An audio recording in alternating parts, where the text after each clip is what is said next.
Semangat.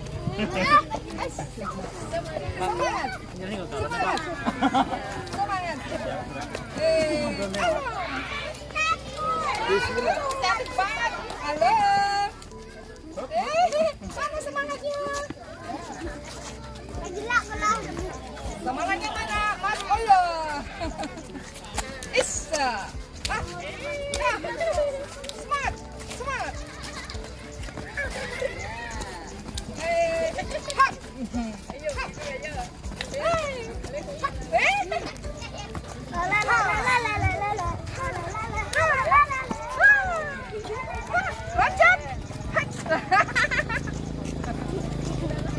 Assalamualaikum warahmatullahi wabarakatuh. Selamat siang, salam berjumpa kembali. Saya dari tenaga pendamping profesional Kementerian Desa, Pembangunan Desa Pentingkan dan Mitigasi, dan juga disupport oleh TV Desa Banyumas. Hari ini saya hadir di wahana wisata Candi, yaitu wahana yang dikelola oleh BUMDes Sejahtera. Ada di Desa Karangkemiri, Kecamatan Karanglowas, Kabupaten Banyumas. Perlu diketahui bahwa pada hari ini saya di sebelah saya adalah beliau yang memiliki, yang bertanggung jawab tentang wahana wisata. Untuk itu saya persilakan Bapak untuk memperkenalkan diri, Pak. Ya. Perkenalkan, nama saya Nanang Pranoto, Kepala Desa Karangkemiri, Kecamatan Karanglowas. Dan di samping saya, Bapak. Saya alhamdulillah dibersama dari Ketua PBD Desa Karangkemiri, Kecamatan Karanglowas. Asmana sih Pak? Sunarto. Pak Sunarto dan Pak Nanang ya Pak ya? ya, Mas. Gini Pak Nanang sama Pak Nato, ini yang menjadi sebuah titik temunya adalah sinergitas antara BPD sama PMD. Tapi sebelum ke sinergitas itu, saya ingin tahu Pak Nanang ini sebetulnya candi, aku lihat kok nggak ada candinya, kok dikaitkan sama candi ini gimana ceritanya gitu? Oke Mas Iman, Iya. terima kasih. Salam semuanya untuk pemirsa TV Desa dimanapun berada. Alhamdulillah Mas Iman, hari ini kita bisa datang di wahana edukasi outbound candi di Desa Karangkemiri, Kecamatan Karanglowas. Mas Iman tadi menanyakan bisa ada namanya candi tapi tidak ada candinya. Nggak ada candinya gitu. Itu adalah sebagai, memang betul ini areal adalah areal blok sawah candi. Tapi dalam hal digital marketing ini akan memberi sugesti bahwa apa betul ada candinya. Nah ini memang ada cerita rakyat di sini Mas Iman. Oh gitu. Gitu.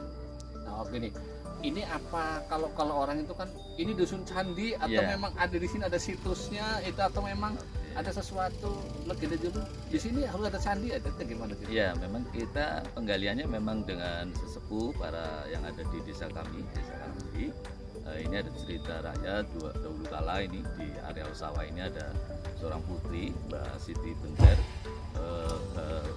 hadir di persawahan ini untuk mencari suaminya. Seperti itu. Oke, terima kasih. Jadi ini anu yang melalang buana Ya, gitu. Nah, betul. sekarang gini Pak, ini BPD nggak apa namanya, gimana sih perannya terhadap ini? Emang dukung atau enggak, atau memang udah daripada nggak bangun kita buatin sendiri ya, tapi gimana Pak?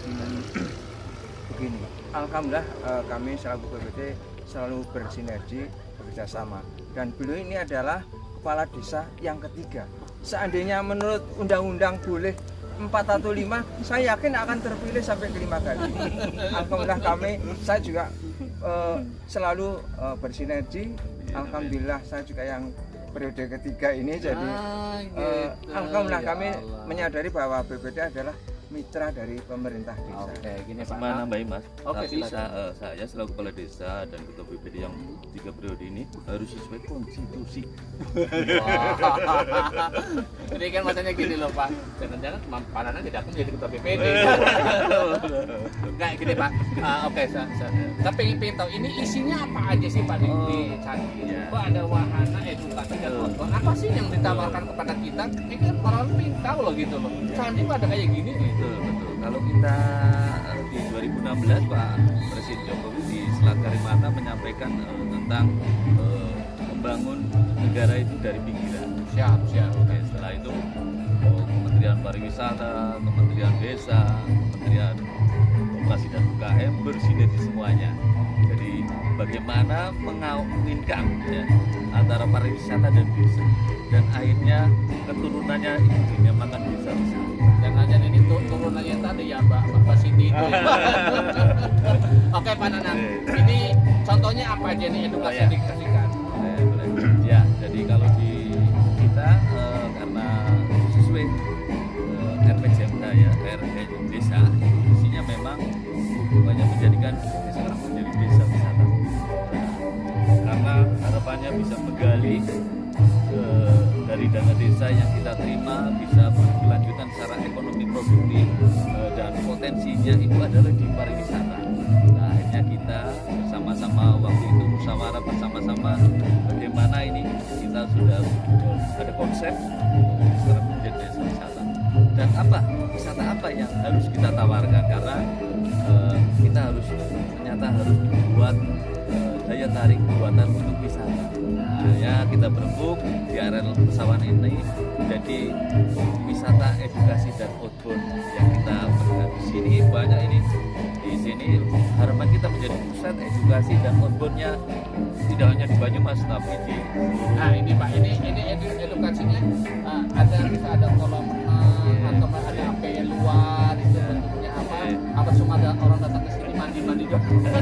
ya jadi yang utama adalah kita juga tentang promo wisata atau paketan wisata yaitu outbound dan edukasi ini tidak hanya di sini karena ada tematiknya bisa juga belajar ke warga masyarakat yang sekarang ada pengrajin ayaman bambu, ada pengrajin nira. Jadi anak-anak misalnya dapat paketan itu dia akan bisa berkeliling melihat proses Tapi ada di pembuatan sini nira. ya? Ada di sini. Oke, Dan berarti di ada luar spotnya. ke rumah warga masyarakat Warga, yang ada punya masyarakat. home industrinya itu. gitu. Nah kalau di dalam Mas Iman, di dalam ini ada sarana untuk pengunjung yang misalnya tidak berpaketan outbound tapi bisa untuk menikmati adanya kolam renang, ada untuk anak-anak yang dewasa dan juga ada areal playground. Ini juga bisa untuk camping ground dan ada juga ada cafe shop. Oke, terima kasih Pak. Kata boleh angkat saya sebelum berarti spotnya ada pembuatan nira, gitu. Terus anyaman bambu, gitu ya. Ada tematik yang lain. Namanya orang pingin mungkin untuk kumpul-kumpul lah ya, nongkrong mungkin acara keluarga lah ya di sini, gitu ya. Dan di sini pun Playground ada taman kelinci, ada taman kelinci. Nah ini, fox, skybrake. ini menarik ini seluruh pemirsa TV Desa Banyumas dan juga para tenaga pendidik profesional. Ayo kita semakin inovatif, semakin kreatif, menjadi kebanggaan para seluruh kepala desa dan desa. Kita ikut berpartisipasi mengukir desa yang tadinya diam-diam aja sekarang menjadi seperti ini ya, contohnya ada desa Karangkemiri. Dan tentunya saya ingin tahu dari BPD ini kalau setelah selesai Pak Nanang dan bagi desa Bapak ini selesai juga gitu, nggak mau ikut bangun desa lagi. Bukan begitu. Maksudnya kebetulan untuk periode ketiga itu, tapi tentunya kita untuk ikut membangun desa itu tidak harus masuk di kelembagaan. Kita menjadi tokoh masyarakat juga. Alhamdulillah setiap ada kesempatan kita kalau diundang untuk memberikan masukan demi membangun desa Karangmiring untuk lebih maju. Tentunya kita siap bahwa di mana bumi dipijak, di situ langit dijunjung. Saya punya prinsip begitu. Tentunya siapapun nanti yang menjadi kepala desa pun, dan kami tentunya Pak Nanang pun nanti pun kalau sudah tidak menjadi kepala desa tentunya akan tetap mensupport untuk membangun desa Karangmiring untuk tetap lebih maju. Amin. Seperti visi sejak awal didirikannya BUMDes ini untuk membangun supaya memperoleh PAD, karena kita siap-siap jangan-jangan suatu saat dana desa tidak turun lagi, sehingga setiap desa harus mempunyai bisa membiayai desanya sendiri melalui PAD yang dihasilkan. Oke, terima kasih Pak Nanang, Pak Toto, dan saya doakan semoga wahana wisata sendiri berkelanjutan. Amin. Tinggal direkap apa sih kekurangannya gitu, dan kami selalu tenaga pandai profesional dari Kementerian Desa Pembangunan Desa Tertinggal dan Transmigrasi sangat berterima kasih bisa hadir di sini, ikut menyurahkan dan ikut berinformasi. Datanglah di Desa Karangkemiri, Kecamatan Karanglewas, Kabupaten Banyumas, Provinsi Jawa Tengah. Datanglah di wahana wisata Candi, yaitu wahana edukasi dan outbound. Dan untuk itu terima kasih Pak Nanang. Tentunya tidak ada hal sesuatu yang bisa sampaikan, hanya mengucapkan terima kasih. Mari kita bersama-sama membangun desa sesuai dengan kearifan lokal, potensi desa masing-masing. tentunya semuanya itu harus sifatnya berkelanjutan. Terima kasih Pak Nanang. Salam satu, Oke, berwisata di desa aja. terima kasih. Masih. Terima Pak.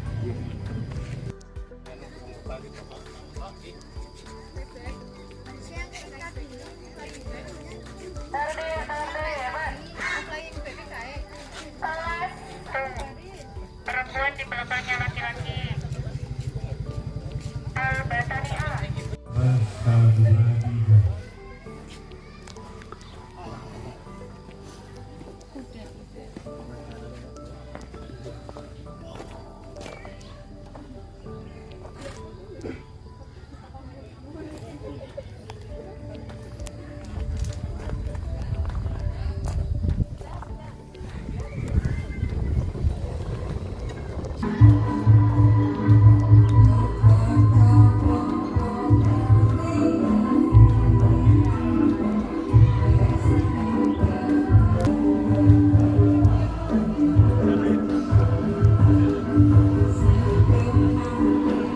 Terima kasih. Assalamualaikum warahmatullahi wabarakatuh.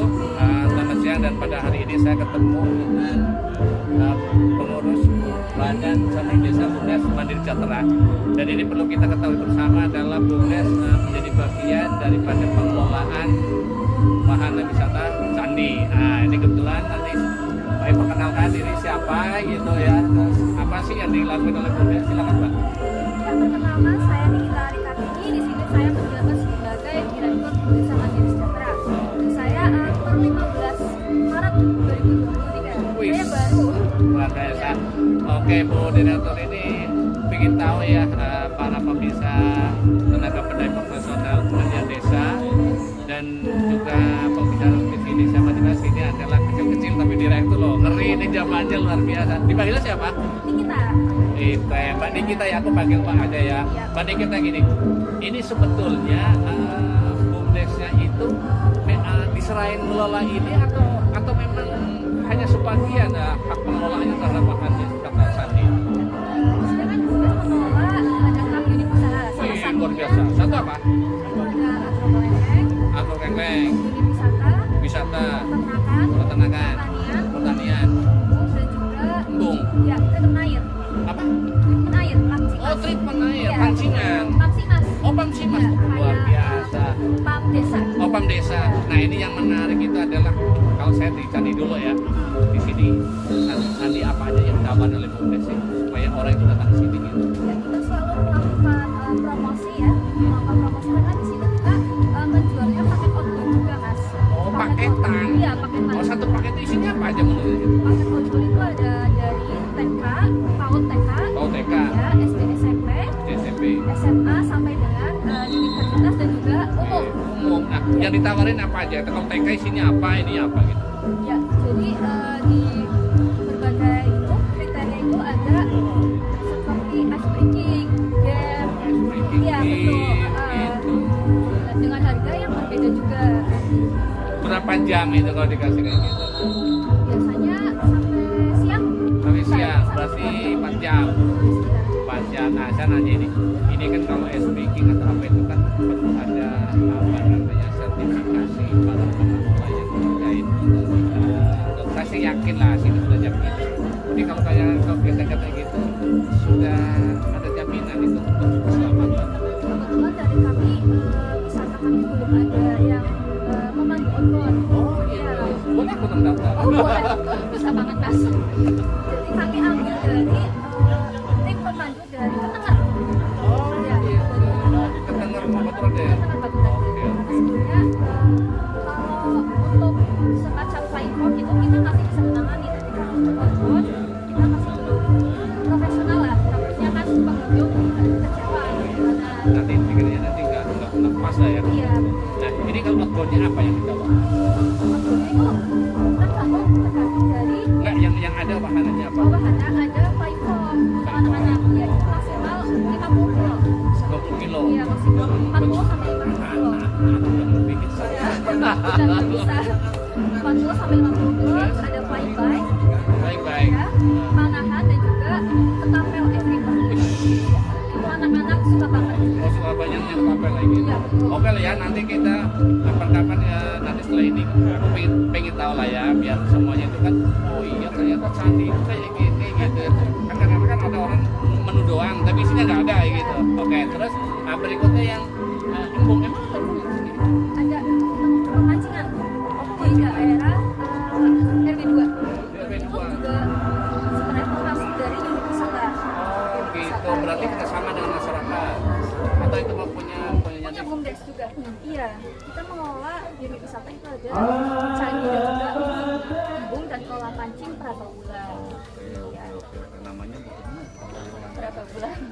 oke, nah ini Mbak, ini BUMDesnya itu udah berbadan aku luar biasa. Iya, Tahun 2022. Oke ini ya, ini saya beritahu ya. Saya terima kasih kepada BUMDes Mandi Sejahtera bahwa BUMDes sudah berbadan aku gitu ya. Nanti tinggal ada 6 unit ya. Yang unit itu ya, kalau ada orang gitu ya yang belum ber-NIB segera diselesaikan NIB. Nanti ada satu lagi nih, Kemendes menawarkan e-katalog. Mainat gitu ya.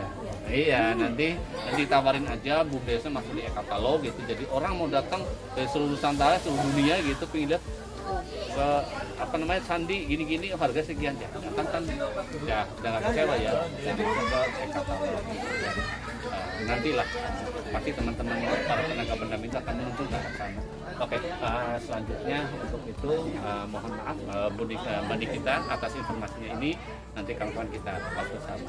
Satu hal saya ingin tahu best practice-nya BUMDes Mandi Sejahtera untuk memajukan wisata candi itu apa? Ya, kita di sini juga ada tim marketing, dibantu tim marketing. Nah, mereka itu untuk menjual paket wisata door to door. Oh, door. Iya, biasanya kan ada relasi juga door to door ke sekolah-sekolah menawarkan paket wisata. Oke, Mbak Nikita, ini kebetulan kan ini kan TV Desa Banyumas juga. Nggak apa-apa deh ya ikut mempromosikan ini dan tentunya sesuatu hal yang bagus bagi bagaimana pengembangan pemberdayaan masyarakat desa.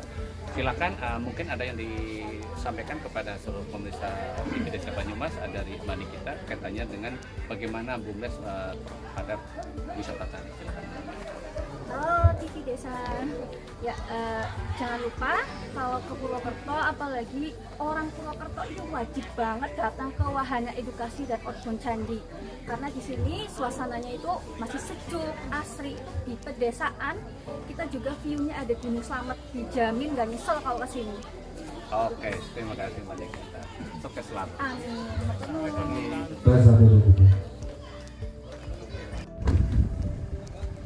Sugeng rawuh dumateng Bapak Muhammad Husain Hidayatullah kaliyan Ibu Tri Siska Windarti wonten ing Desa Wisata Karangkemiri.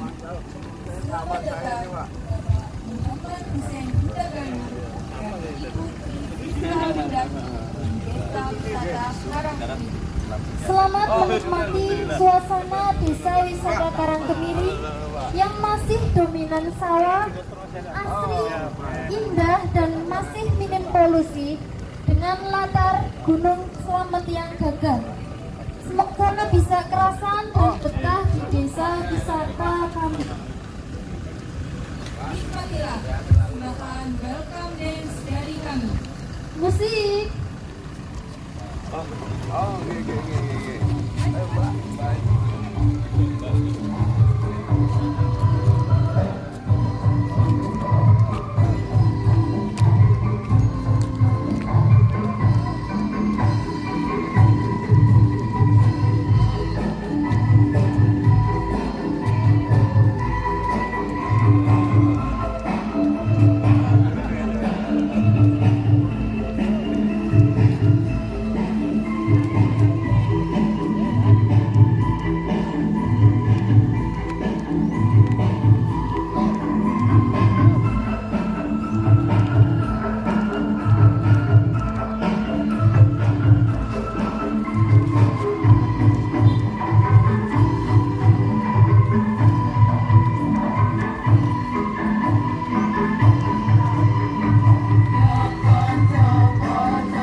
wisata ke desa aja.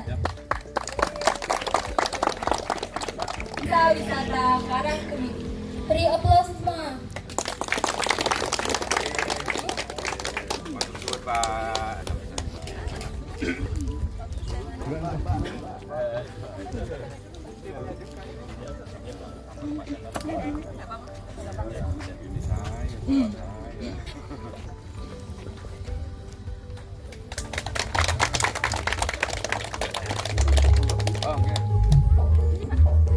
Para penari.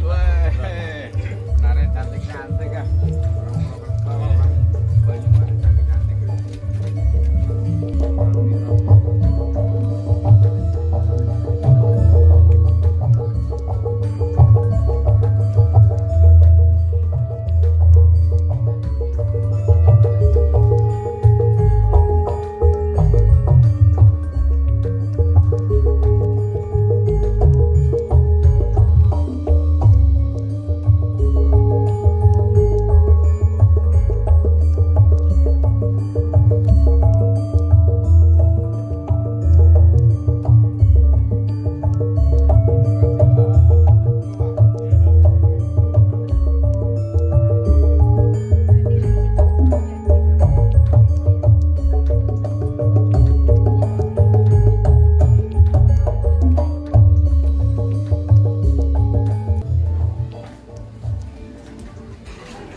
Ada juga cemilan-cemilan khas lainnya, seperti kacang godong, dawegan yang khas desa wisata kami.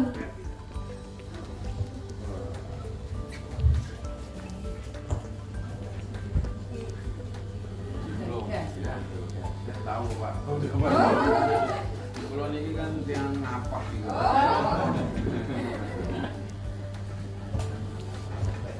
Oh, Bu. Gades. Oke, matur suwun.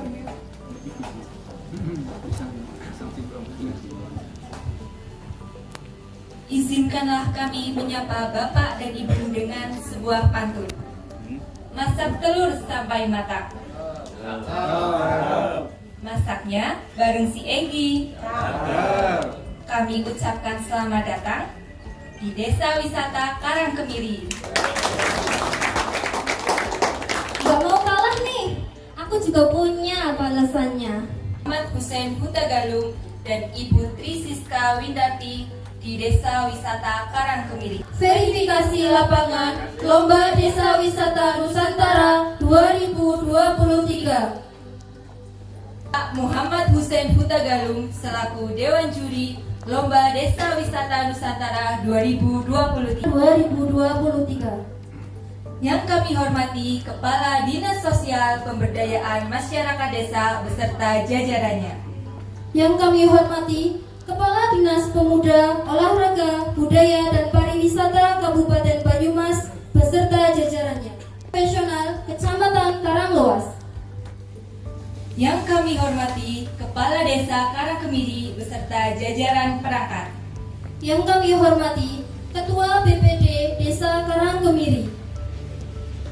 Yang kami hormati Pengawas Bumdesa Mandiri Sejahtera Desa Karangkemiri.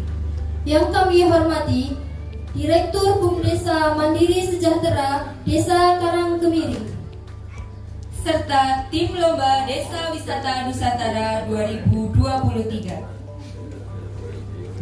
Ada pepatah yang mengatakan, tak kenal maka tak sayang. Perkenalkan, saya Galuh Ayuning Tias. Dan saya Vita Muflihah.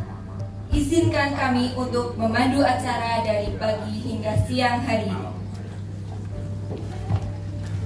verifikasi lapangan. Yang terakhir, makan siang bersama. Dan untuk acara yang pertama, langsung saja kita dengarkan welcome speech dari Kepala Desa Karangkemiri, Bapak Nanang Pranoto, dilanjutkan menyanyikan lagu Desaku. Husen Udagalung yang kami hormati Muspika Kecamatan Karangwas, yang kami hormati Kepala Dinsos Permades atau jajarannya yang mewakili, yang kami hormati Kepala Dinpora Budbar atau yang mewakili, dan segenap Bapak Ibu para tamu undangan yang berbahagia. Puji syukur kita panjatkan pada Allah Subhanahu wa Ta'ala atas taufik dan hidayahnya, sehingga kita sekalian masih diberi kesehatan, diberi kekuatan dan keselamatan. Dan hari ini kita sangat berbahagia, Kerawuan Dewan Juri beserta tim pendamping Bapak Muhammad Husen Udagalung beserta Ibu Tri Siska Windiati yang telah alhamdulillah bersama-sama kita dalam kegiatan Lomba Desa Wisata Nusantara yang merupakan program dari Kementerian Desa di tahun 2023. Yang kedua, kami haturkan sugeng rawuh pada Bapak Dewan Juri Pak Husen, Pak Muhammad Husen Udagalung, dan Ibu tim pendamping Bu Triska Windiati yang telah rawuh di desa kami, Desa Wisata Karangkemiri. Dan segenap juga para tamu undangan, alhamdulillah bersama-sama kita nanti akan, kalau bahasa Banyumasnya ini Pak Udagalung ini nyekseni ada verifikasi lapangan untuk lomba Desa Wisata Nusantara. Dan saya sangat berterima kasih Desa Wisata Karangkemiri masuk dalam penilaian dari Kementerian Desa. Sekarang sudah masuk, yang waktu itu masuk 90 desa wisata untuk 2 kategori, dan kita masuk di 30 desa wisata kategori desa maju atau mandiri.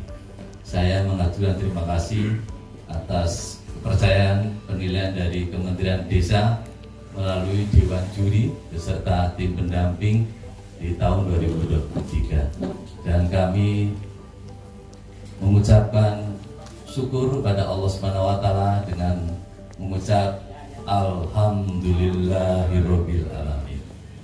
Dan sekilas Bapak Dewan Juri beserta tim pendamping dan para tamu undangan, Desa Wisata Karangkemiri kita rintis dimulai di 2016. Rintis untuk bagaimana desa itu bisa mendapat masyarakat dan pemerintah desanya ada ekonomi yang berkelanjutan. Akhirnya kita belajar, dan sampai sekarang masih belajar Pak Udagalung, belajar untuk bisa potensinya adalah di wisata. Ini juga dari harapan dari Pak Jokowi membangun dari pinggiran, dan akhirnya antara pariwisata dan desa dikawinkan menjadi keturunannya adalah desa wisata. Nah, ini kita merintis ya, 2016, 2017 ya, kita belajar lewat mensos dan sebagainya, dan juga berkunjung ke daerah-daerah desa wisata. Dan tidak hanya yang kita kunjungi adalah desa yang sudah maju sarana prasaranya, tapi kita berkunjung kepada desa yang punya semangat juang masyarakatnya untuk bagaimana desa itu bisa memajukan dengan sektor wisatanya.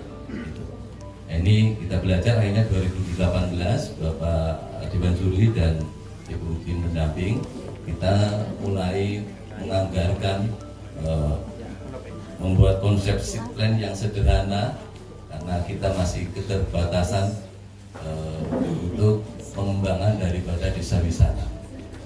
Hanya 2018 kita mulai pembangunan dengan melibatkan para petani yang ada di sini, menyiapkan lahan, dan kita musyawarah desa bersama Bapak Ketua BPD beserta jajaran. Akhirnya kita sepakati menjadi desa wisata daya tarik buatan. Akhirnya di areal persawahan ini perlu sampai aturkan 2018 sampai sekarang, alhamdulillah setahap demi setahap kita anggarkan masih murni Bapak Dewan Juri dan Ibu tim pendamping ini dari dana desa. Lahan disiapkan oleh para petani, sarana yang utama adalah air dulu dan listrik dan sebagainya sampai sekarang. Dan saya juga mohon maaf pada Dewan Juri dan tim pendamping, secara pengembangan masih banyak yang harus kita benahi. Mudah-mudahan dengan kehadiran Bapak Dewan Juri dan tim pendamping ini akan memberikan support kepada kami yang ada di desa, semangat para pelaku wisata, baik BUM desanya, Pokdarwisnya, masyarakat lingkungan pada umumnya di wilayah Karangmiri. Karena harapan kita dana desa yang digulirkan bisa menimbulkan dampak ekonomi yang berkelanjutan baik masyarakat dengan bisa mengumpulkan industri dan sebagainya. Dan untuk pemerintah desa bisa mendapatkan pendapatan asli desa. Dan yang saya renungkan adalah bagaimana menciptakan peluang kerja di desa. Nah, ini harapannya membuka lapangan kerja adanya wisata di desa. Saya kira itu Bapak Dewan Juri beserta tim pendamping dan para tamu undangan sekilas keberadaan desa wisata Karangmiri. Dan tadi kita berarti harus merasakan suasana di desa. Tapi saya juga rada tegang karena saya membaca Pak Dewan Juri, Pak Husein Huda Galung di Instagram, di LinkedIn, luar biasa, jaringannya sampai kemana-mana. Nah, ini sudah senior Pak Dr. Husein Huda Galung dan kita merasa bersyukur kedatangan dan kita harus senantiasa belajar apalagi oleh para senior di bidang pariwisata. Saya kira itu, dan mari sebelum saya akhiri, saya belajar Pak Huda Galung yang biasanya kalau formal itu sambutan kepala desa, ini apa tadi, welcome speak. Ini saya belajar banyak, ini yang ngajari Pak Barudin Pak. Oh iya, sahabat saya Pak. Nah, sebelum saya akhiri dalam welcome speak, mari Bapak Ibu semuanya berdiri. Lagu desa.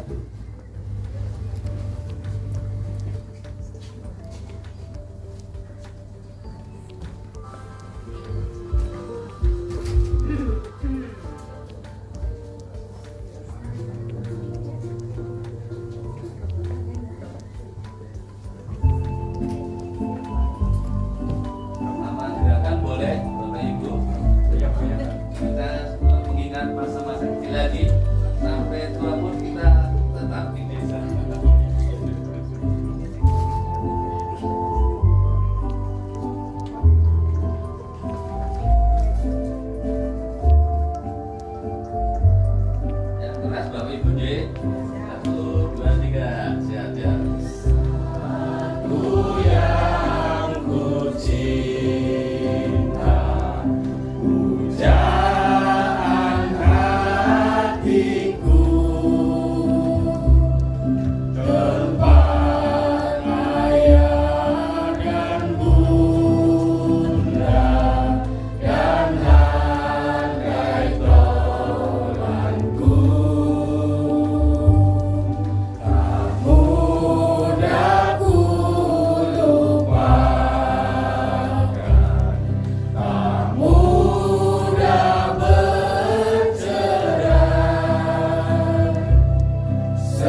saya belum pernah KDC nyanyi, Pak.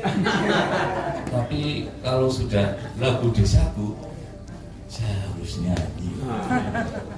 Dan mohon maaf, tadi saya bukan memimpin, tadi bernyanyi lagu desaku Madan Blero, mohon maaf. Emosional. Saya kira itu Bapak Dewan Juri, Pak Muhammad Hussein Utagalu beserta Ibu dari Siska Windiati selaku tim pendamping dan Bapak Ibu para tamu undangan. Mohon maaf apabila dalam menyampaikan ada tutur kata yang kurang berkenan, dalam jamuan, dalam tata tempat ada kekurangan, dan dalam penilaian untuk lomba desa wisata Nusantara masih banyak kekurangan di sebelah sana sini dan sebagainya, terutama kepada Ibu Tri yang kemarin alhamdulillah sudah rawuh hari Minggu bersama-sama kami, dan kalau sudah di Pautar Galung, wah ini banyak nih kekurangannya. Saya siap menerima dan semoga buat support kita untuk pembenahan kedepannya sebagai desa wisata Karang Kemiri yang lebih maju lagi. Saya kira itu, mohon maaf, akhirul kalam. Wassalamualaikum warahmatullahi wabarakatuh. Selamat datang. Kami akan menampilkan tari Tumandang. Tari ini sebagai simbol semangat untuk masyarakat desa dalam meraih dan merangkai kehidupan bersama. Siap-siap, mata kita sesaat lagi akan terpukau. Marilah kita saksikan bersama. Inilah persembahan tari Tumandang.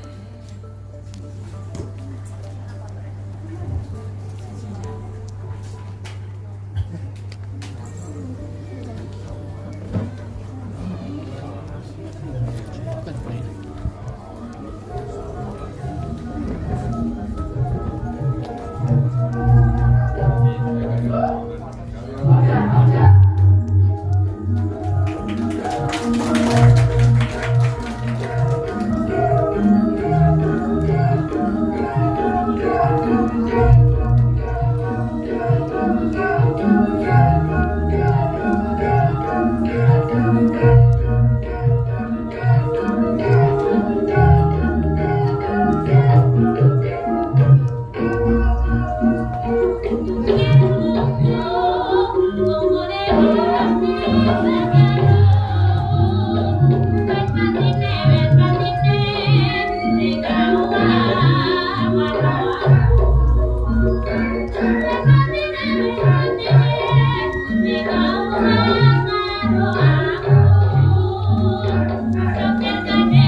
you.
adalah warga asli Desa Karangkebiri. Untuk acara selanjutnya, langsung saja kita simak sekapur sirih dari Dewan Juri Lomba Desa Wisata Nusantara 2023 oleh Bapak Muhammad Hussein Hutagalu. Kepadanya kami persilakan. Desa juga kok Bapak Ibu ya. Jadi ini kebetulan ada titipan dari Kementerian Desa yang harus saya sampaikan kepada Bapak Ibu. Yang penting Bapak Ibu selalu sehat ya. Amin. Saya ucapkan Assalamualaikum warahmatullahi wabarakatuh. Om Swastiastu, Shalom, Namo Buddhaya, salam kebajikan, salam sehat untuk Bapak Ibu semua.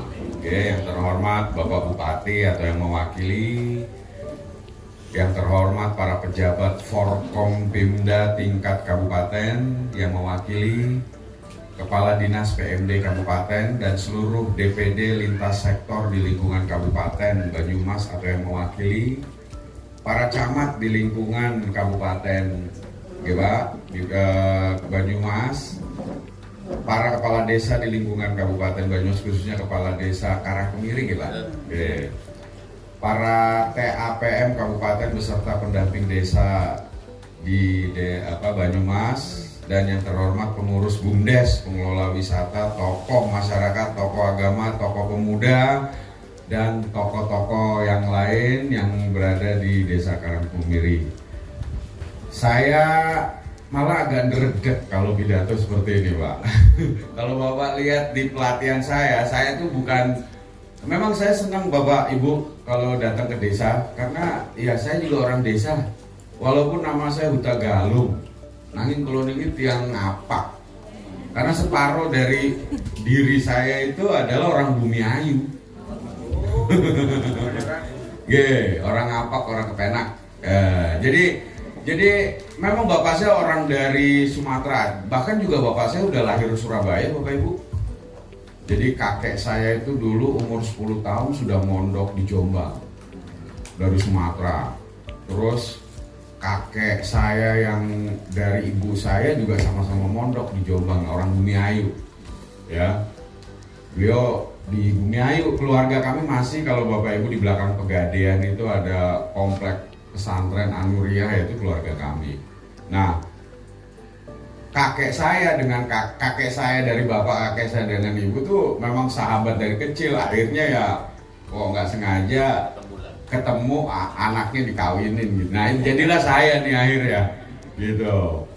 Tapi bapak saya pun sudah tidak bisa bahasa Batak karena sudah lahir besar di Surabaya. Sementara ibu saya asli Bumiayu dan umur 5 bulan ayah saya meninggal. Saya belum tahu, maksudnya nggak ingat gitu ya. Ibu saya masih umur 24 tahun, cantik sekali. Ya, beliau kami makanya terus, tapi kita udah tinggal di Jakarta. Jadi waktu bapak saya meninggal, saya SD itu saya diambil kakek saya, ya akhirnya masuk di sini di sekolah di Bumiayu. Ya bisa lah saya, bahkan makanan-makanan seperti orang-orang Banyumas, orang-orang Bumiayu saya hafal. Nah lalu saya di Jakarta tinggal setelah sekolah di Bumiayu, berdua aja sama ibu saya. Saya bukan dari keluarga berada, bahkan mungkin kekurangan lah kami ya. Makanya saya tuh senang dan kita bisa berbaur dengan masyarakat. Dan ibu saya cuma ya guru ngaji keliling kampung lah Bapak Ibu, berapa sih penghasilannya kan. Tapi saya mengambil istilahnya hikmatnya itu adalah ya saya bisa seperti ini ya bukan karena saya, tapi karena doa orang tua.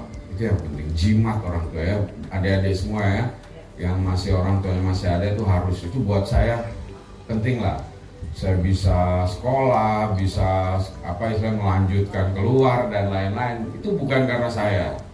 Alhamdulillah ketika saya sudah berprofesi sebagai pengajar, dosen, ya karena dasarnya saya suka dengan desa, bahkan saya kalau dilahirkan kembali saya pengen jadi orang desa. Buat saya orang desa itu luar biasa Bapak Ibu. Bukan dulu, makanya ketika lagu Desaku ini Bapak Ibu, ini yang selalu saya tampilkan pada saat di pelatihan. Kita gugah dulu emosionalnya. Benar kata Pak Kades bahwa membangun Indonesia itu memang dari pesisir. Bahkan saya mengambil kutipan dari Bung Hatta Bapak Ibu tahun 50-an. Pernah dengar nggak? bahwa membangun Indonesia itu bukan menciptakan sinar terang yang ada di ibu kota, tapi merangkai, menyatukan cahaya-cahaya lilin yang tidak terang itu, itulah sebenarnya membangun Indonesia. Benar Bapak Ibu, dan orang desa itu luar biasa. Saya sebagai orang yang tinggal di kota, anak-anak saya lahir di kota, saya merasa iri dengan orang desa. Ini yang saya bangkitkan, bahwa desa itu memiliki kelebihan. Dan kita kadang-kadang orang desa nggak percaya diri. Ngapain sih orang kota ke desa? Apa cuma mau melihat kekurangan kita, atau mau melihat kesederhanaan kita, atau cuma mau melihat kesalahan? Bukan. Bapak Ibu perlu pahami dulu mindset kita. Banyak orang-orang kota di sana yang sudah sumpah dengan kota, dan dia menganggap bahwa desa itu punya kelebihan. Satu, yang udah pasti apa? Oksigen kita jauh lebih bagus daripada di kota, Bapak Ibu, benar nggak? Ya, berapa ya? Kedua, Bapak Ibu, guyup rukun itu ada di desa, bukan di kota. Saya aja ketemu tetangga sebelah saya aja belum tentu saya tiap hari ketemu. Bahkan waktu saya mau berangkat itu, istri saya bilang, "Bang, ada undangan kerja bakti." Duh, saya harus berangkat. Udah, kasih aja uang rokok mau. Itulah kelakuan saya sebagai orang kota. Sebenarnya coba kalau di desa nggak perlu pakai kayak gitu-gitu. Bapak Ibu, jujur, saya belum pulang ke rumah ini. Dari berapa hari, saya udah 1 minggu saya pulang di luar ngajar. Saya balik ke Indonesia itu saya masuknya Padang, karena ada kegiatan. Saya bulan juga DWI juga Bapak Ibu. Nah, di Padang itu pun lokasinya di perbatasan dengan Jambi, masih 4 jam. Lalu saya balik ke Jakarta, saya udah dijemput sama tim yang kemarin di Kuningan. Jadi saya ketemu istri saya itu kemarin karena kebetulan rumah saya di Jalan Oto Iskandar Dinata di Jakarta itu kan nggak jauh dari tol arah bandara. Udah kita keluar sebentar, saya cuma tuker baju kotor, masukin baju baru tuh. Terus setelah itu semalam saya nyambung pakai kereta, karena saya tadinya itu ada bimbingan, ada mahasiswa saya di Cirebon dan di Purwokerto. Ini nanti malam kita mau bimbingan di stasiun. Nah itu akhirnya saya lupa pesen tiket kereta. Kalau misalnya nggak dapat kereta, saya naik Sinar Jaya aja Purwokerto, saya hafal kok buat saya. Sampai mbaknya tuh pas saya minta tiket kereta ekonomi, sampai dia bilang, "Pak, ini tiket ekonomi kenapa?" "Enggak apa-apa, saya biasa tidur di stasiun. Saya orang lapangan Bapak Ibu, hidup saya di lapangan, hidup saya di gunung. Saya tidak punya background pariwisata Bapak Ibu, saya antropolog. Ya, skripsi saya itu tentang desa.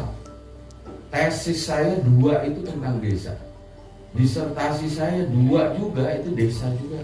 Jadi saya pikir itulah yang bikin saya itu tergila-gila dengan desa. Bapak Ibu. Dan masyarakat desa jauh lebih berkarakter dari orang-orang kota Bapak Ibu. Zaman sekarang gitu ya. Desa itu udah semua. Kita jangan melihat desa itu, sekarang desa juga udah internet kok. Anak desa juga sudah main game online. Jangan berpikir gitu ya Bapak Ibu. Itu pertama. Kedua, desa punya bentang alam yang luas Bapak Ibu, yang mendidik anak-anak kita jauh lebih berkarakter ketimbang anak kota yang terbatas dengan tembok. Mainnya game online, dia nggak bisa kemana-mana lagi tuh. Mau main di halaman aja lah. Ntar siang-siang tuh tetangga berisik udah dimarahin sama tetangga. Tapi di desa dia bisa bermain di mana-mana, dan bentang alam itu yang menjadikan anak-anak sekarang berkarakter Bapak Ibu. Seperti yang ada di bajunya Pak Bahrudin itu. Wah. Ya, jadi gitu Bapak Ibu. Nah sekarang ada program Merdeka Belajar Bapak Ibu, pernah dengar kan? Itu kenapa? Karena zaman sekarang kalau mau anak pinter saja, anak pinter loh Bapak Ibu, gak usah sekolah, suruh nongkrong depan YouTube sama Google tuh pinter tuh anak. Bahkan jauh lebih pinter dari gurunya kalau gurunya nggak pernah lihat Google. Benar nggak Mas? Hah? Nah sekarang guru tugasnya apa? Tetap guru adalah pendidik karakter, tapi kan tidak maksimal. Nah, yang dibutuhkan oleh anak-anak Indonesia untuk menyambut tahun emas besok adalah anak-anak yang kalau bahasa ngapaknya itu ya, capacity is a must, but character is a more. Bapak Ibu pasti pernah ngalamin. Kalau kita cuma ngejar nilai, saya selalu bilang sama mahasiswa saya, kalau kamu mau ngejar nilai IPK saja, kamu kampus kos-kosan, udahlah, kamu baik-baikin dosen, IPK kamu tinggi kok. Tapi ketika dia turun ke lapangan, ke tempat kerja, ke lingkungan, ke sosial, ketika dia tidak punya soft skill, hancur. Tertekan sedikit, resign. Udah enggak? Itu anak sekarang mau gimana masa depan kita? Merdeka Belajar itu diarahkan kepada ke sana. Dan dari 8 poin Merdeka Belajar adalah poin yang paling utama adalah desa. Desa sebagai ruang merdeka belajar, ya, yang berbasis experiential learning, itu yang harus dilakukan. Jadi orang datang ke desa wisata bukan cuma lihat-lihat sightseeing, hi guys, gue ada di Karangkemiri, selesai. Besok nggak datang lagi dia, udah punya kontennya kok. Tapi ketika dia ada aktivitas yang disebut kita, jadi kalau di dalam UNWTO ini pariwisata berubah paradigma. Dari yang tadinya sightseeing kepada experience tourism. Kalau cuma sightseeing virtual tour udah cukup memenuhi, Bapak Ibu nggak usah keluar negeri udah bisa lihat tuh wajahnya Gaza kayak apa. Tapi yang dibutuhkan adalah experience. Ketika dia datang ke desa tersebut, ada manfaat yang dia bawa, paling tidak adalah emotional quotient, kecerdasan emosional. Taruhlah, makanya wisata desa wisata itu pangsa yang paling utama adalah, saya setuju nih, wahana edukasi. Wah, ini buat saya nilai tersendiri. Karena syarat menjadi desa wisata sustainable atau berkelanjutan itu ada 4, Bapak Ibu. Yang pertama adalah environmental responsibility, tanggung jawab lingkungan. Ya di sini udah bersih banget, ada bank sampah kan Pak? Apalagi ada bank sampah itu syarat utama. Kedua, local economic vitality, penguatan ekonomi lokal. Bapak membuat begini, kalau Bapak nggak mau repot-repot mah gampang Pak, panggil investor bikin waterbook, selesai Pak. Tapi Bapak Ibu yang jadi penduduk desa kan cuma penonton. Memang masuk PADS, masuk retribusi, tapi masyarakat itu termarginalkan. Nah, bagaimana menguatkan itu? Bapak lah yang saat ini membangun apa yang disebut dengan community based tourism, pariwisata berbasis masyarakat. Salah satu representasinya adalah desa wisata. Ketiga, syarat desa wisata adalah yang disebut dengan culture revitalization. Salah satu tari-tarian adalah penguatan budaya Pak. Kalau nggak ada desa wisata nggak ada yang ditunjukkan itu tari-tarian. Itu yang mahal lah ibaratnya, karena pakai alat-alat. Nggak usah jauh-jauh Pak. Permainan tradisional Bapak kembangkan di tempat outbound center kayak gini, pasti Bapak kembangkan. Masyarakat desa ini di sini dididik bukan lagi jadi pemandu wisata, tetapi jadi apa? Jadi fasilitator, benar nggak Pak?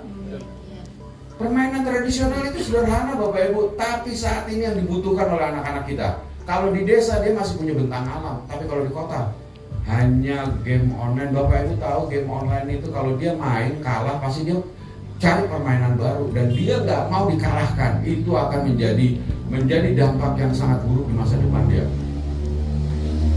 Anak-anak cuma game, tapi anak-anak desa walaupun dia main game online, ya dia tergoda tuh, itu lari-lari, main di sawah, main di kebun dan lain-lain, karena masih punya bentang alam.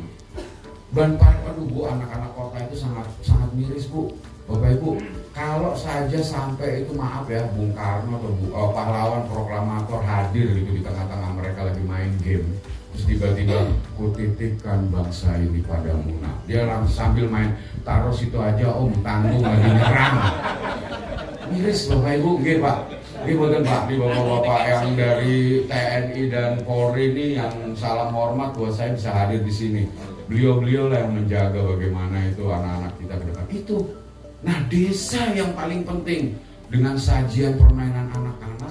Di situ dia nggak pernah main, dan yang paling hebat lagi, permainan tradisional itu apa Bapak Ibu? Dia siap kalah, siap menang. Itu satu. Kedua, dia bergerak secara fisik. Dan ketiga, social improvementnya dia jalan. Jauh lebih berkarakter ketimbang dia main game online di kota. Benar nggak Bapak? Di mana bisa dilawan? Di desa. Dan yang terakhir Bapak Ibu, menjadi pariwisata atau desa wisata yang sustainable adalah disebut dengan experiential richness. itu bahasa Maduro, okay? Yang kalau diartikan itu bahwa desa itu bukan cuma sebagai tempat wisata. Desa harus menjadi laboratorium hidup kearifan lokal berbasis experiential learning untuk merdeka belajar anak-anak sekarang. Bapak Ibu nggak, Bu, ini desa mah bagus banget. Mungkin pernah dapat contoh kalau di Jawa, taruhlah di Jogja, Sleman, itu ada yang namanya Penting Sari, pernah dengar? Iya. Coba Mas, itu Penting Sari itu dusun kecil yang kalau itu Merapi meletus dia dulu yang kena. Nggak punya danau, nggak punya air terjun, nggak punya hutan pinus, nggak punya kayak gini-gini Pak, sempit. Tapi tamunya inden nih yang sekarang nih, saya baru kontak. Kebetulan istrinya beliau itu sepupu saya. Ya, jadi saya insya Allah lah dari awal mereka almarhum Pak Doto itu kita ini dan karakter mindsetnya masyarakat itu kita rubah duluan sebelum mereka ngomong. Bapak Ibu, ini untuk masuk ke Penting Sari yang kalau masuk itu lapangannya itu kayak terminal bus Prokerto itu. Coba, nggak berhenti itu. Dan Bapak Ibu untuk masuk ikut tur di Penting Sari wisata edukasi, dia harus inden sampai kalau nggak salah bulan Juli baru bisa ada slot. Apa Pak yang mereka lakukan di sana? Mereka jadikan yang namanya dusun kecil yang nggak punya BUMDes loh Pak. Tapi dia bisa nyumbang BUMDes yang di desa Umbul Harjonya itu 400 juta per tahun, coba bayangkan. Dan dikelola oleh siapa? Bukan Pokdarus, bukan siapa, ibu-ibu kan. Lah, terus mereka bisa dapat 17 miliar setahun itu bagaimana caranya? Mereka rancang paket-paket wisata edukasi yang live-in. Anak-anak sekolah dari mana-mana, mau sekolah mahal, sekolah murah, datang, itulah dianggap sebagai anak-anak mereka. Disitulah mereka belajar tentang bagaimana melihat dunia nyata, Bapak Ibu. Jadi anak-anak sekolah yang dari kota-kota tuh, yang katanya sekolah-sekolah mahal, yang kalau dia maaf aja, ibu bapaknya kerja baru pulang jam 9. Lah, terus selama dia ibu bapaknya belum pulang tuh anak dari siang sampai malam dia nggak mandi, baju sekolahnya masih berantakan, tasnya masih, ya kalau ada pembantu bisa dipungutin. Tapi coba Bapak Ibu, kalau di desa dia tinggal di salah satu titipkan satu keluarga satu malam aja, ya kan? Dia harus belajar. Ini bukan orang tua saya, tapi saya tinggal di sini. Di situ ada emotional quotient. Ada soft skill yang harus dia lakukan adalah apa? Dia harus beradaptasi. Gak sembarangan dia harus seperti itu. Ini contoh. Kedua, kalau di desa kan tahu sendiri. Saya kalau di Bumi Ayu tuh belum maghrib kita udah harus bersih, walaupun main lumpur. Nanti azan maghrib datang, kita udah harus bersih, sama-sama berjamaah ke masjid. Coba, anak-anak itu akan ikut. Dan di rumahnya dia tidak pernah menyapa Bapak Ibu. Di situ ketemu Pak Le, Bule, Pak D, Om, Tante, coba. Itu belajar tentang ilmu-ilmu masyarakat yang harus ditanamkan ke mereka. Di mana? Di desa. Nanti Mbak simpan nomor saya akan kirim satu buku judulnya Teach Like Finland. Itu udah diterjemahkan ke dalam bahasa Indonesia oleh kami ini sebenarnya kan adalah para demonstran 98 kan. Tapi kami tidak mau berpolitik. Kalau saya tuh ingat pesan ibu saya, kamu mau jadi apapun, sekolah tinggi apapun, gelarmu banyak katanya. Yang penting kamu harus bisa bermanfaat. Itu pesan ibu saya sebelum dia meninggal. Dan dia bilang, iya benar Mas. Karena sebaik-baiknya manusia adalah manusia yang bermanfaat. Khairunas anfa'uhum linnas. Benar nggak Bapak Ibu? Jadi ya udah, itu pun juga nyolong sih sebenarnya buku ya. Tapi kan paling nggak kalau saya sendiri yang pakai kan saya doang yang dosa itu kan. Kalau saya bagi 100 orang saya cuma dapat 1% kan dosanya kan. Nah ini kita karena apa, Finlandia ini adalah pendidikan yang paling tinggi di dunia Bapak Ibu. Anak-anak di Finlandia itu hampir 70% dia masuk Harvard University, coba kan. Indonesia paling cuma 2-3. Mereka hampir 70%. Dan mereka di sana nggak belajar. Memang kurikulumnya mereka itu cuma dititipkan di panti asuhan, di peternakan, di perkebunan. Jadi mereka mengutamakan emotional quotient soft skill. Dan guru-gurunya saya pernah tanya, kenapa kok kayak gitu? Kita tidak khawatir anak-anak itu tidak tahu matematika di saat SD. Yang kita khawatir kalau dia tidak bisa menghormati orang lain, dia tidak bisa antri, dia tidak bisa ini. Wah, saya bilang itu toh ternyata.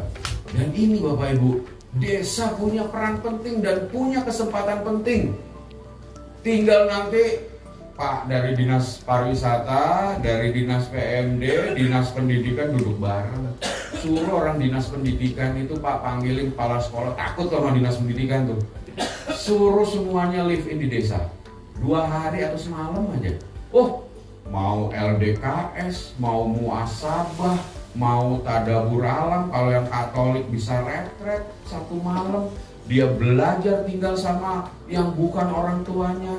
Itu kalau kita bicara anak sekolah, Bapak Ibu sekalian, desa wisata itu bukan hotel, bukan objek wisata, bukan destinasi. Maksudnya semua sama sih, tapi maksudnya bukan yang seperti kita tahu yang sana, yang serba melayani. Dan kalau Bapak Ibu masuk ke hotel kan, serba dilayani, ya kan? AC dikurang dingin kita bisa telepon. Tapi kalau di desa Bapak Ibu datang sebagai tamu, pulang sebagai saudara. Saya misalkan nginep di rumahnya Pak Kades, Pak, pas saya udah mau pulang, nanti kalau ke Jakarta mampir ke rumah saya. Kita udah punya silaturahim. Itu desa wisata seperti itu. Bukan yang kita bilang bahwa desa wisata itu seperti dibuat kayak industri perhotelan, industri apa, bukan. Itu udah mainnya sendirilah. Gitu. Kalau perlu nanti saya kebetulan besok ada acara hari Rabu, nanti saya share ininya, linknya ya. Saya diminta oleh UNY mengisi judulnya itu kalau nggak salah, ada di ini. Jadi intinya bahwa desa wisata itu harus menjadi ruang merdeka belajar kearifan lokal. Nanti ada salah satu pembicaranya itu dari UNY sama-sama saya. Nanti kita berdua, nanti malam kok itu ya. Silakan nanti saya share. Itu Bapak Ibu yang penting. Nah, kemudian membangun desa itu tidak gampang Bapak Ibu, justru lebih gampang Pak Lurah, mendingan bikin PT Pak, lebih mudah Pak. Misalkan ada konflik-konflik, udah bubar tuh PT selesai. Tapi kalau desa kan nggak bisa. Benar nggak Bapak Ibu? Desa itu Bu, yang bikin maju itu desa, dan yang merusak desa itu adalah masyarakat. Percaya sama saya, banyak desa-desa di Indonesia bahkan yang maju pun dianggap cuma 10%. Yang 90% itu Bapak Ibu, itu yang punya air terjun, punya ini, tapi nggak jadi apa-apa. Konflik aja di desa. Ya namanya di desa nggak pernah berhenti konflik Bapak Ibu. Sama seperti di rumah tangga. Suami istri walaupun udah 30 tahun menikah juga pasti konflik. Ada cemburu lah, ada inilah, ada itu, biasa. Tapi yang menjadi luar biasa adalah bagaimana kedewasaan menyelesaikan konflik itu. Itulah desa wisata berbasis masyarakat. Ini Bapak Ibu. Nah, saya lihat ini sudah outing dan lain-lain, itu udah kelihatan gitu pasarnya. Bukan cuma bikin flying fox, bikin jembatan kaca lalu ambrol. Enggak, bukan yang kayak begitu Bapak Ibu. Coba, itu Bapak Ibu punya lapangan, punya ini, punya tempat-tempat yang ada cabut singkong Bu. Jangan pikir anak desa itu anak kota itu kalau di desa itu dia serba nggak mau. Oh salah Bu. Anak saya sejak kecil saya suruh anak saya itu SD saya ajak ke Bumi Ayu, kebetulan depan rumah sawah Pak. Hilang kemana? Udah belumuran lumpur Pak. Anak saya itu buat dia experience. Memang bagi anak desa sendiri diketawain tuh anak saya, dasar desa gitu. Tapi itulah anak-anak. Bahkan kalau misalkan dia tinggal di rumah Bapak Ibu nih yang di tempat homestay, lalu Bapak Ibu mau ke sawah, Dek mau ikut Bapak yuk ke sawah mandi, ikut dia. Karena buat dia itu kebutuhan, itu yang disebut dengan desa wisata. Bukan malah membangun yang sifatnya itu kayak kita tuh mau bawa seperti yang akhirnya itu malah merusak desa ini. Tapi yang paling penting membangun desa wisata cuma 2 Bapak Ibu kuncinya, kebersamaan dan kelembagaan yang kuat. Itu yang penting. Kebersamaan tuh bukan berarti nggak pernah konflik, biasa. Saya malah Bapak Ibu, saya ini sekarang oleh Kemenpar dijadikan tim ahli untuk manajemen konflik. Jadi saya dikirim ke tempat-tempat yang konflik, ke Papua, ke NTT, bahkan ke Toba. Padahal saya orang Batak loh, punya marga loh, tapi nggak diakuin. Karena dia lihat tampang saya nggak ada tampang orang Batak, satu. Kedua, bahasa saya udah logatnya Jawa, udah kelas begitulah. Tapi saya bikin bagaimana mereka, itu yang penting. Nah ini ya Bapak Ibu, jadi Bapak Ibu sekalian, jadi seperti yang diamanatkan oleh Kementerian Desa Bapak Ibu, alhamdulillah Bapak Ibu bersyukur dari 1286 desa di seluruh Indonesia Bapak Ibu masuk 15 besar. Jadi ya kita bersyukur ya, artinya dan desa-desa yang lain itu yang bagus-bagus loh. Jogja kurang bagus apa, Bali kurang bagus, Jawa Barat itu yang kita bina saja cuma dapat 1, tapi Banyumas dapat 2. Saya juga heran. Karena kan jurinya itu kan direktur semua itu dari Kemenpar, dari Kemenes. Saya doang yang bukan orang pemerintah, karena saya yang dari akademisi, gitu. Tapi saya pikir penting juga ini untuk membangun masyarakat ini. Tapi intinya gitu loh ya Bapak Ibu. Nah, jadi ini ada visitasi ketiga Bapak Ibu. Setelah pertama yang Bapak Ibu disaring, lalu terus kita pernah presentasi ya Pak Kades ya dengan Mbaknya ya, yang waktu itu dengan saya sendiri, alhamdulillah. Nah, dengan suasana Covid ini, desa harus dibangun untuk sebagai kekuatan ekonomi masyarakat Bapak Ibu. Ini yang kemudian peran dari Kemendes sebagai salah satu kementerian yang sudah membina dengan dibuatnya sebuah kelembagaan lokal yang punya legalitas berusaha seperti BUMDes. Ini harus dimanfaatkan dengan baik Bapak Ibu, karena tidak semua akan mendapat kesempatan seperti itu. Nah Bapak Ibu sekalian, nah ini adalah verifikasi ketiga di mana saya sebagai juri Bapak Ibu, saya tidak menjustifikasi Bapak Ibu.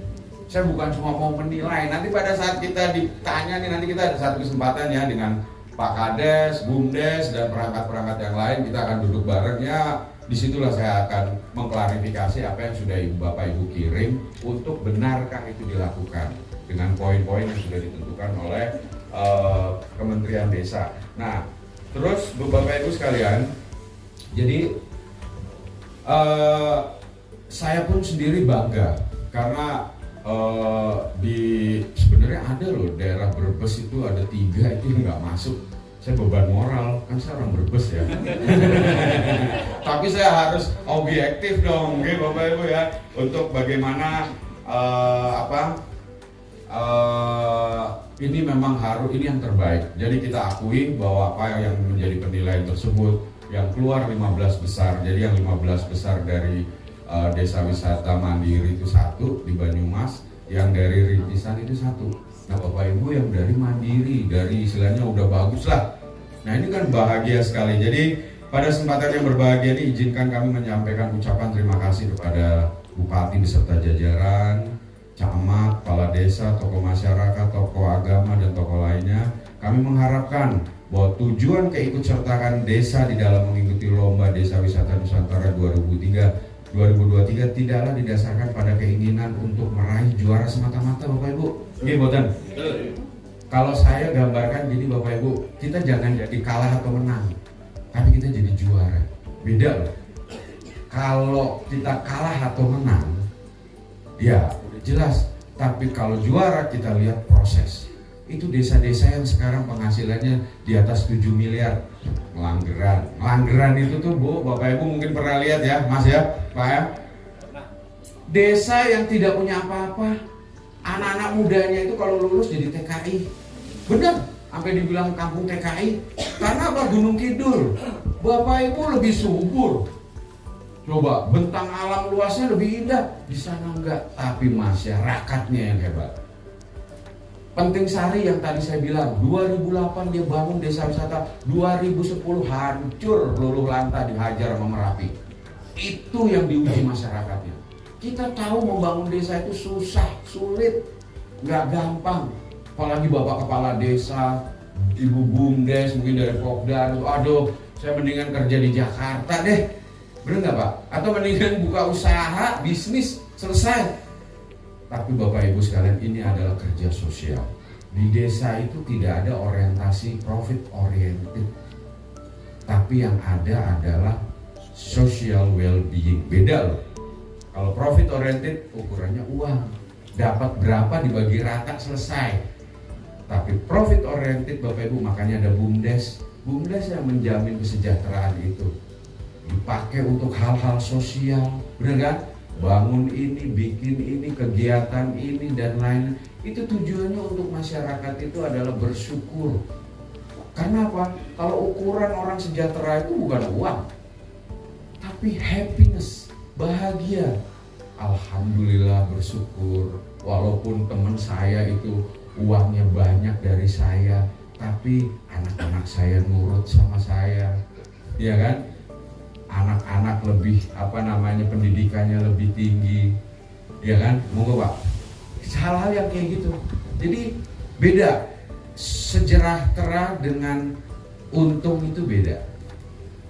Yang pasti kalau sejahtera udah pasti untung. Tapi kalau untung belum tentu sejahtera. Nggih, ngoten-ngoten. Ya. Nah, ini yang harus kita camkan Bapak Ibu. Dan perjuangan seorang kepala desa, BUMDes, Popdarus di sini ini berat karena mereka adalah orang-orang yang selesai dengan dirinya. Dia kalau mau mikirin dirinya sendiri mah mungkin udah usaha apa, bisnis apa. Mbaknya BUMDes ya. Udah nikah belum? Cari suami kaya Mbak, nggak usah jadi keluar ini BUMDes Mbak. Cantik kok. Ngapain ngurusin BUMDes di Pelero wong akeh. Ya, di Paido. Ya, tuh dibanding-bandingke tuh Mbak. Jadi dibanding-bandingke. Mbak, bener loh Mbak. Tapi dengan niat untuk bagaimana bermanfaat. Khairunas anfa'um linas. Mbak ini mau, Mbak ke kota kerja, wah Mbak banyak cari suami pejabat atau pejabat teman-teman di BUMDes banyak itu yang nanti bisa itu. Ya Mbak ya. Nah ini bener gak ya?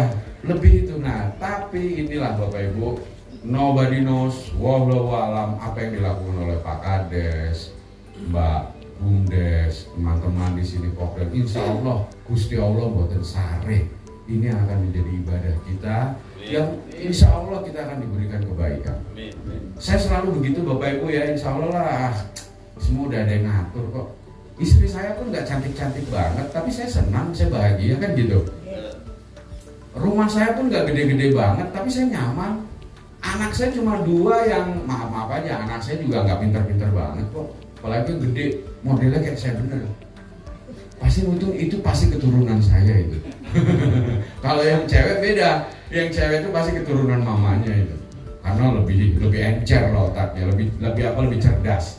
Jadi pada saat ini saya cerita dikit, anak saya yang cowok ya udahlah, semua ujian aja perguruan tinggi negeri saya beliin soal-soal yang di buku itu gak dibaca Pak, masih diplastikin.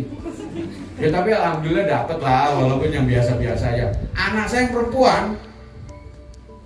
waduh, SMA 8. Kalau di Jakarta itu nomor 1 dan Olimpiade Matematika nomor 3 di seluruh Jakarta. Tapi Bapak Ibu, ketika dia mau masuk perguruan tinggi saya tanya, kamu mau masuk apa Via? Kenapa Via? Dia nggak berani ngomong sama saya. Akhirnya udah ngomong aja nggak apa-apa. Ntar Babe marah katanya gitu. Enggak apa-apa. Kamu yang penting kan kuliah gitu. Bener, yang dia sebutkan bikin saya marah. Ternyata Pak, saya tanya kamu masuk apa? Saya mau masuk tata rias. Nah, kamu mau masuk tata rias, mau kerja di salon? Saya bilang, bener Pak.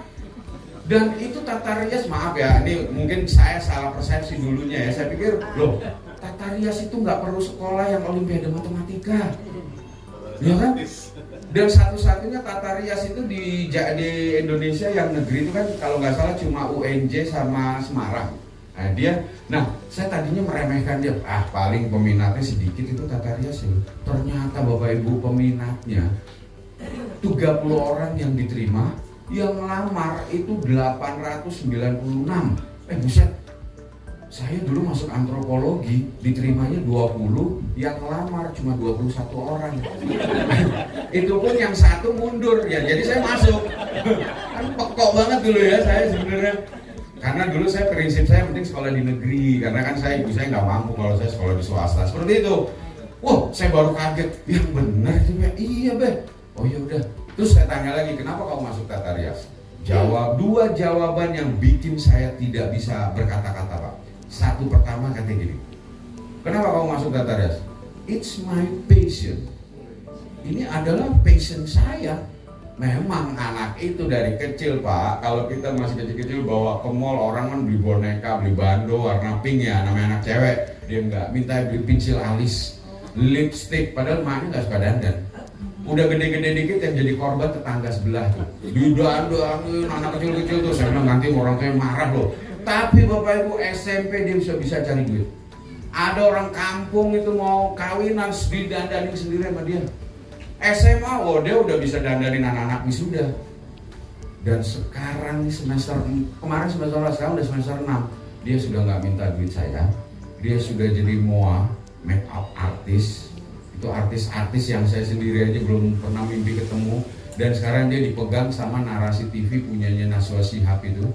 Bahkan sekarang ini dia lagi ditarik-tarik sama Martha Tilar. Jadi nanti dia lulus S1, dia harus berangkat kalau nggak ke 2 negara, kalau nggak ke Paris, ke Kanada untuk melanjutkan beautician. Saya nggak kasih. Tapi ya nggak tahu nih kalau nanti belakangan emaknya yang maksa saya kan, karena mamanya udah biarin dia pergi aja sana, ntar mama kan bisa nengokin lah. Beda. Terus akhirnya saya tanya juga, kenapa sih harus Tata Rias, Pia? Gitu kan. Awalnya nih, gini Be, zaman sekarang mau yang anak yang membahagiakan orang tua itu bukan cuma dokter, insinyur atau pegawai bank. Lalu apa? Anak-anak yang bertanggung jawab dengan pilihan. Wah, udah deh saya nggak mau tanya-tanya lagi deh. Itu Bapak Ibu, kita harus belajar sama mereka bahwa mereka sekarang punya informasi yang lebih dalam dari orang tuanya, Bapak Ibu. Jadi anak sekarang kalau soal pintar-pintar, karakter yang kita harus tempat di mana? Di desa wisata lah mereka kita jadikan anak-anak yang cerdas dan berkarakter. Capacity is must and character is more. Ini dan ini sudah dilakukan di seluruh dunia, Bapak Ibu. Sampai saya menulis sebuah jurnal. Saya pikir itu jurnal biasa ya. Ternyata bisa tembus di internasional dengan indeksnya itu Scopus Q1 itu udah paling tinggi, nggak ada lagi di Indonesia. Ya alhamdulillah, ya kan? Scopus Q1 satu-satunya di Indonesia yang menulis tentang desa wisata. Judulnya Community Self-Reliant of Rural Tourism dan kemarin sudah menjadi rekomendasi dari UNWTO. Nanti saya share kalau memang teman-teman di sini mau ngangkat tentang desa wisata. Mau skripsi, mana tadi mbaknya lagi skripsi, ada yang lagi skripsi, bilang saya bukain itu e-book, saya hacker Bapak Ibu diam-diam ya, ada Pak Polisi, ada Pak Tentara, ya Pak, mau nyun sewu Pak, saya memang dari dulu kelakuannya kayak gitu Pak, saya bisa tembus ke buku-buku yang harga $170, 100 saya ambilin tuh, saya buka, saya download, saya sebar tuh e-booknya, dan alhamdulillah saya bisa bagi-bagi dosa ya. Ngoten Bapak Ibu, semoga apa yang saya ucapkan tidak ada yang menyinggung perasaan Bapak Ibu. Akhirul kalam saya ucapkan wabillahi taufik wal hidayah. Wassalamualaikum warahmatullahi wabarakatuh.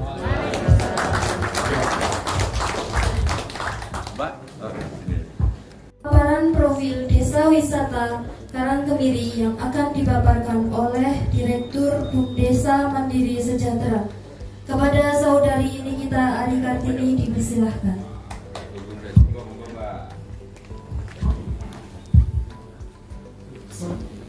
Assalamualaikum warahmatullahi wabarakatuh. Selamat siang, salam sejahtera untuk kita semua. Shalom, Om Swastiastu, Namo Buddhaya, salam kebajikan. Percaya desa bisa berwisata ke desa aja. Yang terhormat Bapak Muhammad Hussein Hutagalung selaku Dewan Juri Lomba Desa Wisata Nusantara 2023. Yang saya hormati Ibu Tri Siska Windarti selaku tim pendamping Lomba Desa Wisata Nusantara 2023. Yang kami hormati Kepala Dinas Sosial Pemberdayaan Masyarakat Desa dan jajarannya, yang kami hormati Kepala Dinas Pemuda, Olahraga, Budaya dan Pariwisata, yang kami hormati Forkom Bincang Kecamatan Karangluas, yang kami hormati tenaga pendamping profesional Kecamatan Karangluas, yang kami hormati Kepala Desa dan juga jajarannya, yang kami hormati Ketua BPD Desa Karangkemiri, yang kami hormati pengawas Bumdesa Mandiri Sejahtera Desa Karangkemiri, serta para tamu undangan yang tidak bisa saya sebutkan satu persatu. Ya, sebelumnya saya ingin mengucapkan sugeng rawuh kepada Bapak Husen dan juga Ibu Winda. Selamat datang di Desa Wisata Karangkemiri. Sebelumnya bagaimana tadi Bapak perjalanannya? Alhamdulillah lancar. Alhamdulillah. Apa namanya? Suasananya gimana Pak di sini Pak? Wah, betah saya. Pengen bikin pos dulu sama saya, Pak. Ya, semoga Bapak lelahnya Bapak perjalanan dari Jakarta ke Desa Karangkemiri semoga terbayarkan dengan suasana Desa Karangkemiri di sini nih Pak. Ya, oke. Ya, perkenalkan bagi Bapak Ibu yang belum kenal saya Nikita Ari Kartini. Di sini saya menjabat sebagai Direktur Bumdesa Mandiri Sejahtera per 15 Maret 2023. Saya masih baru Bapak, sehingga saya masih terus belajar di sini sama Bapak penasehat dan juga Bapak pengawas dan juga rekan-rekan Bumdesa di sini. Ya, tujuan saya berdiri di sini sebenarnya kalau memaparkan itu terlalu panjang nih Pak. Jadi saya ingin menceritakan saja secara singkat bagaimana awal mulanya berdirinya atau awal mulanya adanya Desa Wisata Karangkemiri ini. Ya, awal berdirinya Desa Wisata Karangkemiri ini pertama pemerintah desa itu merintis pada tahun 2016 nih Pak Kades. Ya, jadi alasan kita membangun Desa Wisata Karangkemiri ini kita berawal dari melihat potensi di desa kami ini bahwa bisa dijadikan daya tarik wisata buatan. Nah, dengan adanya Desa Wisata Karangkemiri ini nanti kita bisa menyerap tenaga kerja serta meningkatkan ekonomi masyarakat melalui produk unggulan kami Pak, produk unggulan hobi industri. Dan juga dengan adanya Desa Wisata ini nanti bisa mendorong atau meningkatkan kontribusi kita terhadap pendapatan asli desa. Nah, selain itu sebelumnya kami juga sudah mengkaji atau melakukan kajian studi banding dan kita selanjutnya dikerucutkan menentukan nih jenis wisata apa yang sesuai dengan potensi di desa kami ini. Nah, selanjutnya kita memilih Desa Wisata Buatan dengan dinamai Wahana Edukasi dan Outbound Candi. Nah, candi ini nama candi ini menyesuaikan kearifan lokal di sini Pak, karena Wahana Edukasi dan Outbound Candi ini masih masuk wilayah persawahan Lok Candi. Nah, sejarahnya ada sendiri, nanti kita cerita-cerita nih Pak, karena ini keterbatasan waktu. Nah, ya jadi untuk pembangunan awal itu kita mulai dari 2018 itu kita mulai dengan luas lahan sekitar 5.600 meter persegi. Nah, dimulai dengan penanaman pohon peneduh seperti pohon kelapa, pohon kersem dan juga ketapang. Nah, kita juga menginventarisir sumur bor, dastang listrik dan juga dua pendopo ini. Ada satu musola, 2 toilet dan juga 2 gazebo pertama. Terus yang tahun 2019 ini kita mulai membangun kolam renang, khususnya kolam renang anak-anak. Nah, dan juga 4 dan juga 2 toilet. Nah, pada tahun 2020 ini ketika ada pandemi Covid, kita itu memulai pembangunan kolam renang dewasa. Nah, kolam renang dewasa dan juga 4 kamar bilas Dan juga ada penambahan fasilitas-fasilitas area bermain seperti flying fox, flying bike, climbing, dan juga panahan. Nah, pada tahun 2020 ini alhamdulillah kita mendapatkan bantuan provinsi dari Gubernur Jateng sebesar 100 juta. 100 juta ini untuk pembangunan atau pembuatan pagar besi keliling untuk menjaga keamanan di wahana candi ini. Nah, pada tahun 2022 ini kami itu melakukan perluasan lahan sekitar 5.600 meter persegi untuk area outbound, camping ground, dan juga pembangunan coffee shop, Bapak. Nih, sampai sekarang, perkembangannya sampai sekarang. Nah, untuk jumlah pengunjung itu sampai Oktober itu sekitar 27.103 orang dari bulan Januari sampai akhir Oktober ini, dengan jumlah pendapatan kotor sebesar Rp330.855.000 per Januari sampai Oktober ini pendapatan kotornya. Nah, untuk pengelolaannya kami itu memberdayakan masyarakat desa sini, Pak, di mana pengelolanya itu kami ambil atau kami memberdayakan masyarakat dari desa setempat, di mana wahana edukasi dan obon candi ini terdiri dari 7 karyawan.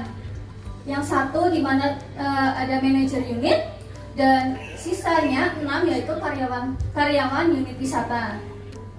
Nah, untuk pengelolaannya saya dan juga rekan-rekan Bundes selalu berkoordinasi dengan Bapak Penasehat atau Bapak Kepala Desa dan juga Bapak Pengawas untuk selalu melihat apakah ada perkembangan apa yang harus kita lakukan, ada konflik apa. Kita selalu berkoordinasi dengan Bapak Pengawas dan juga Bapak Penasehat. Khususnya di unit wisata ini yang menjadi penyumbang terbesar untuk pendapatan asli desa, gitu, Bapak. Ya mungkin sekian yang bisa saya sampaikan karena keterbatasan waktu. Sebelumnya saya izin berpantun dulu nih, Pak. Main lato-lato sambil berdiri. Naik dolan maring Purwokerto, aja kelalen maring desa wisata Karangkemiri. Ya, sekian dari saya. Apabila ada tutur kata yang kurang berkenan di hati Bapak Ibu sekalian, saya mohon maaf yang sebesar-besarnya. Wabillahi taufiq wal hidayah. Wassalamualaikum warahmatullahi wabarakatuh. Waalaikumsalam.